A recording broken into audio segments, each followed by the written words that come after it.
اور اگرچہ کوئٹہ کے یہ شہدا جن میں سے بعض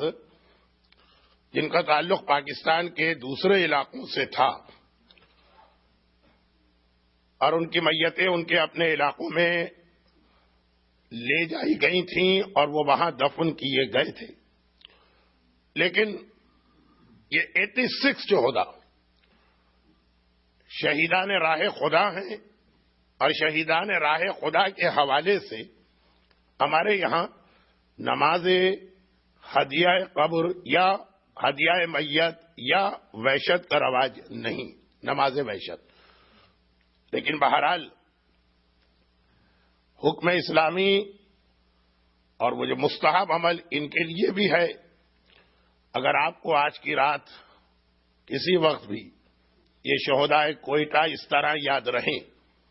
کہ آپ ان سب کے لیے مل کر 1-2 رکعت نماز وحشت قبر پڑھ سکیں، جس کا بہترین وقت نماز عشاء کے بعد ہوتا ہے، لیکن فجر تک اسی وقت بھی نہ صرف یہ کہ یہ نماز پڑھی جا سکتی ہے، بلکہ اگر کوئی خاص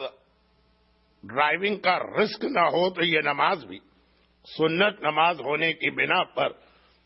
چلتے پھرتے گاڑی میں بیٹھ کر حتیٰ ڈرائیونگ کرتے ہوئے بھی پڑھی جا سکتی ہے۔ صرف اس لیے میں نے یاد دلایا،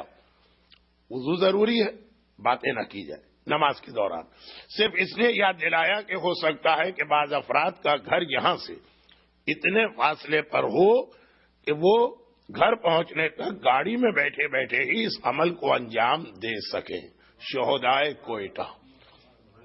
پاکستان کی تاریخ اور ایک حد تک 21 سینچری میں پوری دنیا میں صاحبان ایمان پر جو ظلم کیا جا رہا اس کو دیکھتے ہوئے